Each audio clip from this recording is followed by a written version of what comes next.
A while ago, I made a Ryzen CPU buyer's guide where I basically explained AMD's Ryzen CPU lineup and discussed which one you should buy based on your use case. And today, I'm basically doing the exact same thing, but with AMD's new Ryzen APUs. So if you're looking to get into the budget gaming PC market, or if you're already looking at these Ryzen APUs and wondering which one is right for you, then check this video out.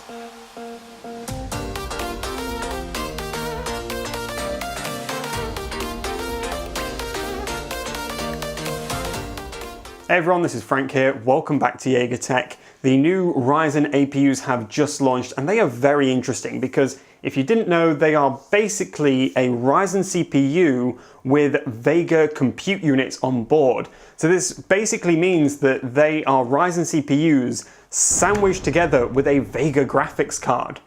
But you're not going to quite get Vega 56 or 64 performance here.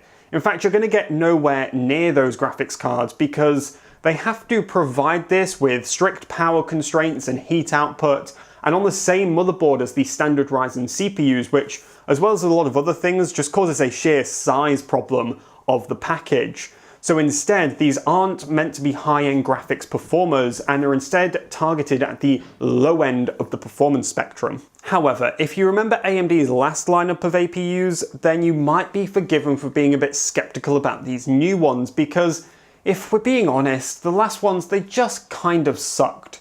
Like, really bad. I mean, the graphics performance was so poor that you could barely run any games comfortably, and the CPU performance sucked so bad that even when you upgraded with a dedicated graphics card down the line, the whole system would just choke on the CPU power anyway, and it kind of just made the platform redundant.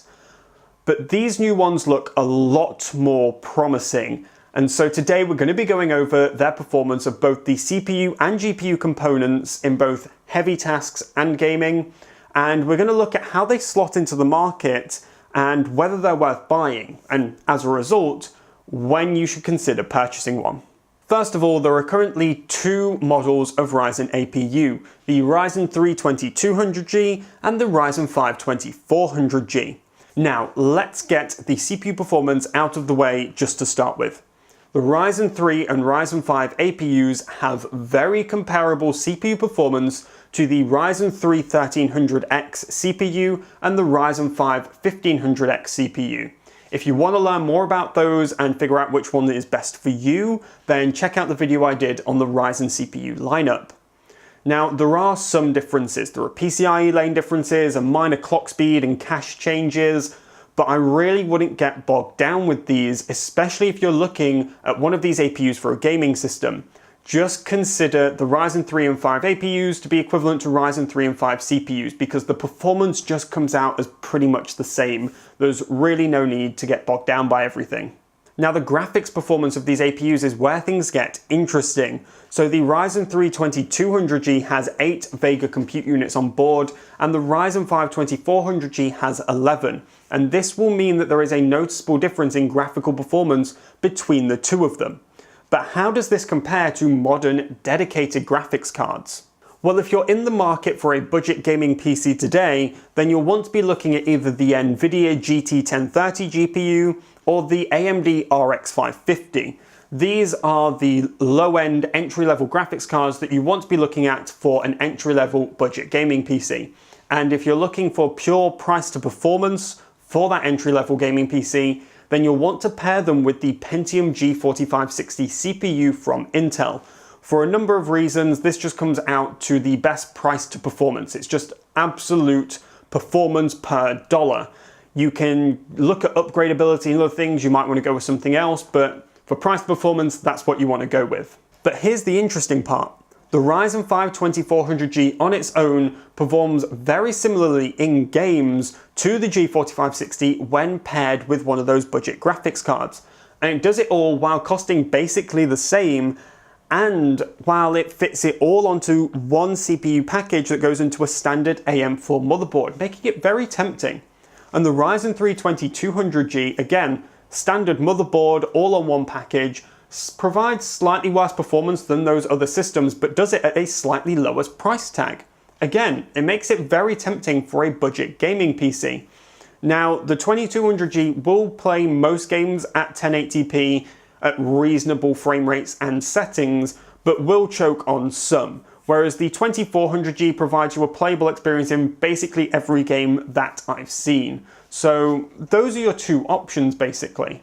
And of course, these APUs have standard Ryzen CPUs on board, which, as I've said before, are great CPUs for gaming. Both the Ryzen 3 and the Ryzen 5 are great for gaming, and it means that you can upgrade with a dedicated graphics card later on and just stick it in your system and have an even better gaming experience.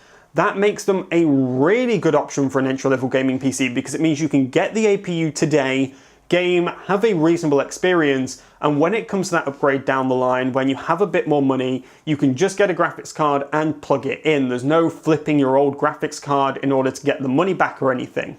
So where do these APUs slot into the gaming PC market nowadays? Well, when I think of this, I think of a pretty simple to understand table. At the bottom of the gaming PC market at the moment, you have an Intel CPU with its integrated graphics, which will not provide a playable experience in most games right now. And just above that, you have the Ryzen 3 2200G, the budget entry-level gaming PC right now with its onboard graphics providing a playable experience in most, if not all, games. It will definitely be more than enough for all of those really popular titles like Overwatch and CSGO and things like that. Then just above that, you have the Ryzen 5 2400G with its APU, or the G4560 with a 1030 or an RX 550. Now, which one to choose out of those? I would honestly recommend whichever you can find for cheapest. In terms of raw gaming performance, whichever's cheapest.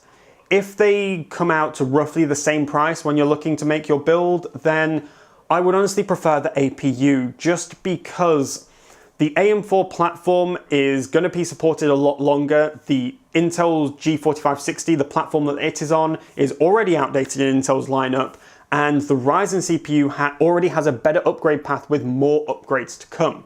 Not to mention the 2400G CPU component absolutely trashes the G4560 in CPU heavy tasks.